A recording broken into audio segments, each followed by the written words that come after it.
Assalamualaikum warahmatullahi wabarakatuh. Saya Hindun Roma Febrianti dari kelompok 1. Di sini kami akan mempresentasikan materi tentang stratified sampling. Untuk subpembahasan kali ini ada pengertian, cara pengambilan sampel beserta contohnya yang dibagi menjadi 3, yaitu yang pertama ada simple random sampling, yang kedua systematic random sampling, dan yang terakhir ada stratified random sampling. Pengertian, stratified atau strata sampling adalah teknik pengambilan sampel dengan membuat strata atau tingkatan di dalam populasi. Stratified sampling digunakan apabila populasi memiliki strata atau tingkatan dan setiap strata memiliki karakteristik sendiri yang dapat memengaruhi hasil. Teknik sampling ini membagi populasi menjadi beberapa kelompok yang tidak saling tumpang tindih dan kemudian mengambil secara acak dari setiap kelompok. Kelompok tersebutlah yang dinamakan strata. Baiklah, saya akan melanjutkan penjelasan dari Hindun mengenai sistem pengambilan sampel. Yang pertama menggunakan simple random sampling, yaitu pengambilan anggota sampel dari populasi yang dilakukan secara acak tanpa memperhatikan strata atau tingkatan. Contohnya, jumlah siswa di sebuah kelas di SMA di Jakarta sejumlah 20 orang.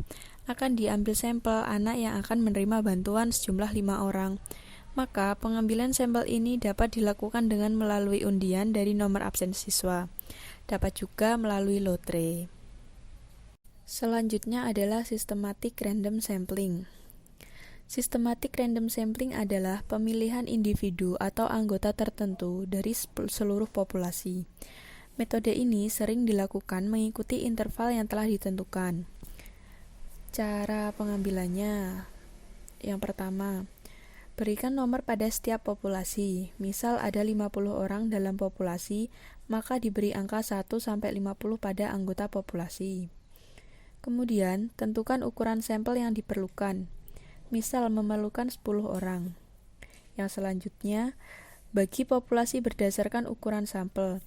Pada contoh systematic random sampling ini, berarti 50 dibagi ukuran sampel 10, yaitu 50/10 sama dengan 5.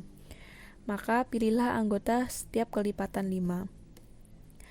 Didapatlah hasil sampel dengan nomor populasi 5, 10, 15, 20, 25, 30, 35, 40, 45, dan 50 yang berjumlah 10 orang. Selanjutnya ada stratified random sampling. Cara pengambilan sampel ini membagi populasi berdasarkan strata tertentu yang didapat melalui metode random sampling lainnya. Contoh yang pertama, dari 48 populasi dibagi berdasarkan karakteristik yang sama. Dari hasil pengelompokan berdasarkan karakteristik yang sama ini, dilakukan pengambilan sampel dengan berbagai cara yang disukai, misal dengan lotre atau dengan systematic random sample. Contoh yang kedua dalam bentuk tabel, ini contohnya kita akan melakukan penelitian tentang pendapatan masyarakat. Di sini stratanya ada SD, SMP, SMA, dan sarjana berdasarkan tingkat pendidikan. Karena tingkat pendidikan secara teoritis dapat memengaruhi pendapatan yang kita amati itu kan pendapatan.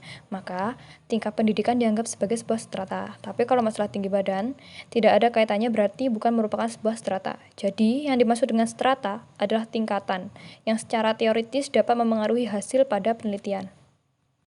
Pada tabel ini, jumlah populasinya 400, SD 150, SMP 125, SMA 75, dan sarjana 50.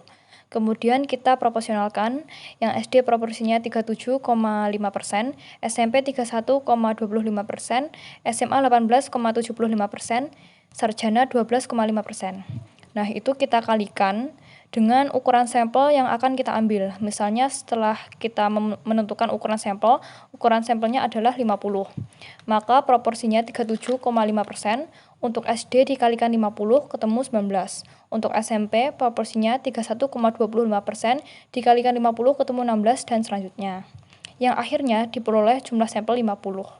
Dengan demikian maka anggota populasi strata yang memiliki anggota populasi yang banyak tentu memiliki ukuran sampel banyak secara proporsional.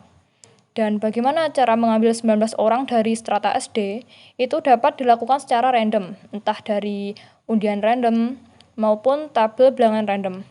Maka disebut dengan proportional random sampling. Sekian presentasi yang dapat kami sampaikan. Apabila ada kurangnya kami mohon maaf.